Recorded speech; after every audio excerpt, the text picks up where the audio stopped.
wanna see good news. You don't see on regular TV.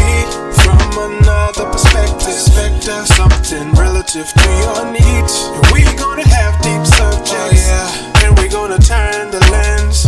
And there's no topic we won't skip. So please don't miss weekly. Tune in to weekly to check in. Weekly check in. Weekly check in.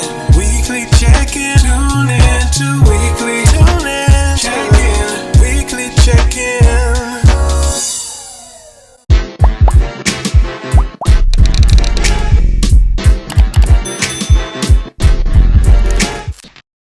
OG hip hop rapper DMX was found unresponsive after he overdosed on drugs. Currently, he is in a coma and on life support. Ironically, we were talking about the music industry with Anita Baker the previous years. And I remember I said something like, it's about drugs, sex, and rock and roll, which I think DMX fits into that. But I wanted to know your thoughts on what larger implications do you think DMX's overdose has in discussions about the entertainment industry or even just Black folk in general?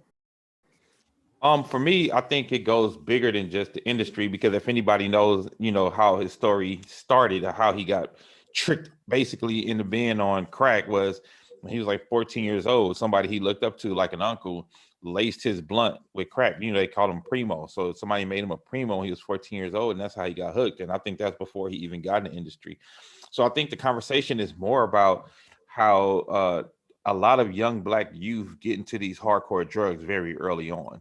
Like I remember seeing some cats that I had went to high school with, like a year or two, like right after high school, strung out on crack, looking like they was 10 years older than us, and of course that goes to the bigger issue of the amount of access that we have as young kids to these kind of hardcore drugs.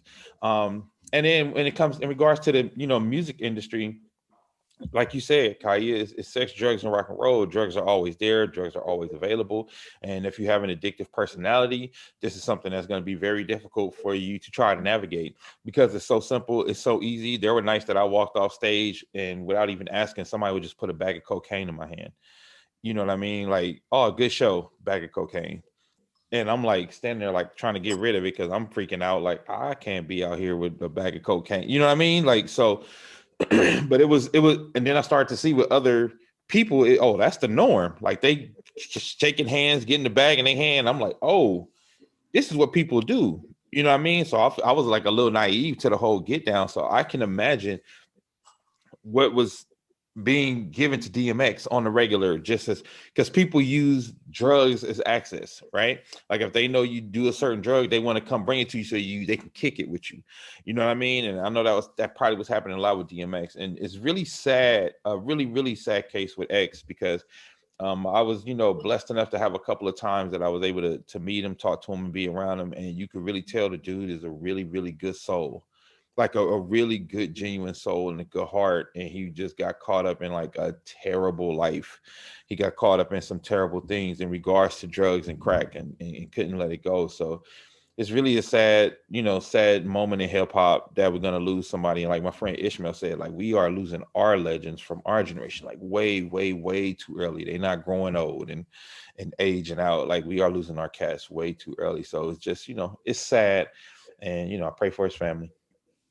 And as we are discussing this, breaking news says that he has passed away.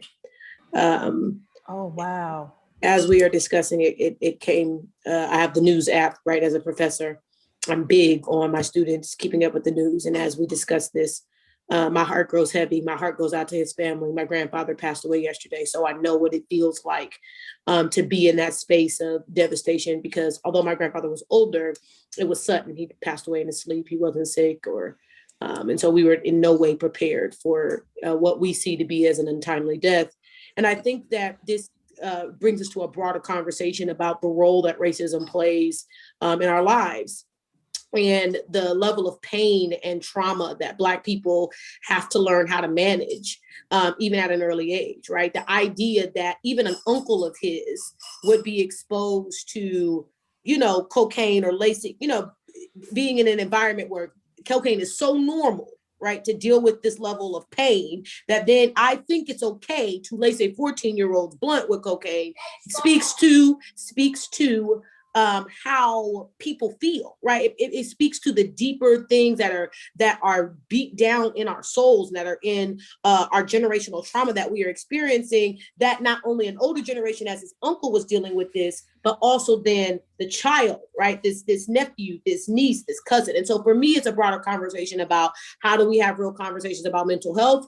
How do we look for alternative ways in counseling to really deal with the issues that racism brings in our lives? Because if not, we will self-medicate and often die a premature death.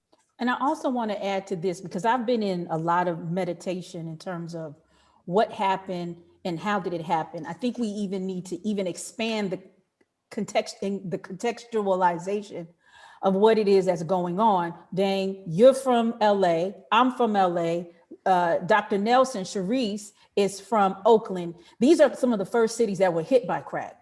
So we, actually LA is ground zero for the crack epidemic. Yeah. So we are witnesses of what happens to a community that imploded as a result of drugs. But I'm even going to wheel it back a little bit more. There was a journalist by the name of Gil Noble, and he had a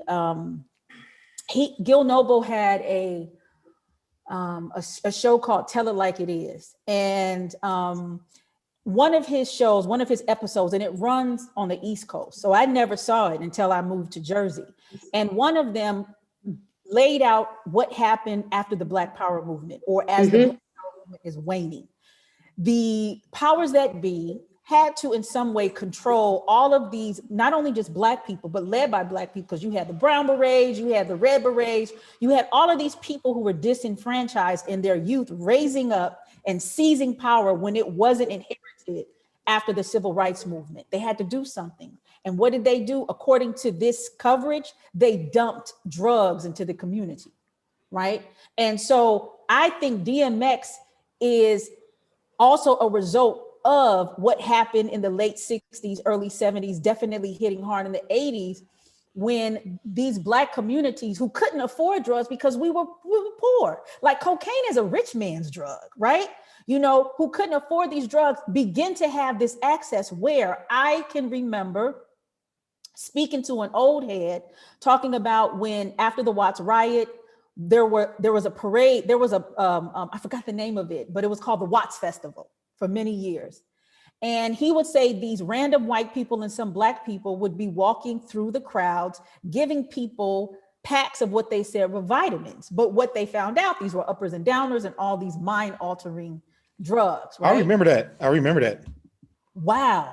The Watts Summerfest. We played there a couple of times. Yeah.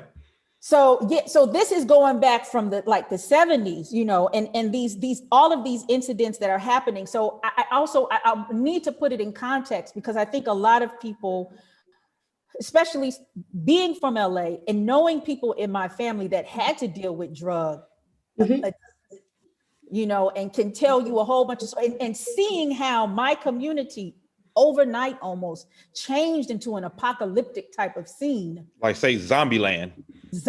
Exactly. Yeah, it did. It looked like Zombieland. But I was on the seat. You guys are of a generation, so I was on the tail end of it. So if you watched it, right, and then I had to live the consequences of it, right? So, and what I mean by that is that it hardened us, if that makes any sense. Where I feel like Generation X has this empathy for that group in the community. People in my generation don't necessarily have the same empathy for those people. I would say to you that we've become more empathetic now that they're having an oxy crisis and it's now about white folks, right? We've become more empathetic now. But I think growing up, right, that's why the terminology crackhead was used just so freely. That's why, because we had become so desensitized, right? They weren't our aunties. They were just the crackhead because we came up, right? Because I'm a little younger than you guys. We came up when it was already so much entrenched. It's like, why would you go do something that you know is going to tear you up? Why would you go make those types of decisions, right? So that's how I grew up seeing it. And I'll never forget, in my neighborhood, I grew up in an area in Oakland called the Murder Doves, right? And there was a block street that was one way in and one way out because the amount of drugs that were sold on the street. And so the cops wouldn't have a chase throughout the neighborhood. They blocked one of the streets in. And I remember my dad taking us down there like, do you want to end up like this? Right? Do you want to look like this? And I remember thinking to myself, even Dame, because as you explained, I was exposed to it, right? That my parents did all they could to shelter us, but it still was all around you. Yeah. Right. And so I remember, Dame, thinking to myself, damn, I don't want to look that ugly. Like the women look so bad. I remember thinking, man, and that may sound vain, but that was where I was. And so I feel like, Kaya, you guys have another layer to this, right? Because you watched it happen and we just had to live what happened. I think also in that, and I'm glad you put that into perspective, because it was our parents and even our peers who are the ones who are getting addicted, you know what I'm saying, during this time. So it might be like the grandparents of your generation. So by the time that you are of age and you understand this crack epidemic, it has totally been stigmatized in the media. It has been caricaturized in the media. And so you have been taught to disassociate yourselves that these are actually human beings, people that are connected to families, right? But I also want to say that in the crack epidemic, it totally turned our community into a fertile site for predators. Like the amount of men that would roll through the hood as you walked home, trying to get, 12-year-old girls, 10-year-old girls, the sex trafficking, all of these things that pre-crack were in some ways kind of not necessarily maintained, but watched to some level, had totally dissipated by the time, this era comes in. And anything else? I wanted to just say, go ahead, Sherise. Yeah, and what I will also say is that it wasn't necessarily our grandparents, right? Because my grandparents were older, and they grew up down here in the South in Louisiana, but it was really my uncles, right? It was my uncles, it was my aunts, it was, it was those people, it was my father, to be quite, to just be quite frank. And that was one of the biggest reasons he took us on that street. And that's why I think that when we talk about crack, right, that crack, and they always talk about marijuana as this like gateway drug, and I tell people all the time, I don't necessarily see it that way, right? I see that that it becomes this pain manager, right? That the addiction comes, or that the reason that you are so excited about feeling away from your body is a pain manager, right? It's like trying to manage this pain. And I didn't really understand that deep-seated pain, right? I just understood, like you said, it had been politicized not to do it. And if you don't do it, my father had told me not to do it, that he'd kill us if he saw us with it, then it was just, that's what it was. And I think that plays a role even now as we're seeing a shift in the politicizing of marijuana, right? We're seeing this large shift, but we're not dealing with the fact that not only did you stigmatize it by law, but you politicized against it inside these communities, and you have caused trauma, real trauma inside of Black communities around what you deem to be marijuana as the gateway drug, right? So it quote unquote leads to crack. I don't necessarily agree with that. I mean, I don't agree with that at all. It's supposed to lead to this thing, but you politicized every step of this so that now we're living out trauma generations later. And so when people say, well, what does slavery have to do with it? It's a connection, because you feel like you need to have control of my people at all times, and you'll do anything and everything that you need to do to keep that control. And the reason that control is the foundation is because of slavery. And I also want to say that when this is happening, like as our communities are being just ripped through, one of the few things that we had was music in order to provide some type of sense of what was going on, right?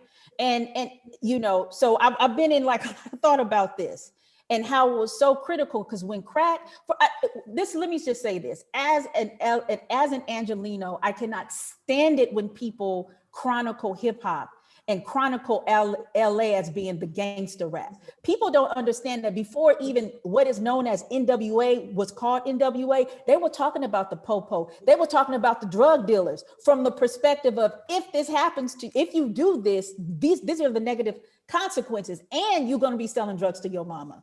and the battle ram's going to be coming into your house, right? So there was this intentional act in order to control the music. We've seen it before because that's what happened in jazz with heroin, right? If you see that Billie Holiday, I didn't even see that comes out. It documents what happens. We as musicians have always been targeted because at our lowest existence, we have relied on song and music in order to carry us to a higher vibration. So, amen to that. Oh, Amen to that. well, I don't even think we have gospel music anymore. Shoot, but anyway, Ty Tribbett said the gospel music industry is not gospel music. It's just a business industry. He said that about 8 or 9 months ago. Oh, absolutely. I have to offer condolences to DMX, his family. We have lost somebody who has contributed to hip hop and also actually saved quite a few record industries, in the process too, which we really must talk about.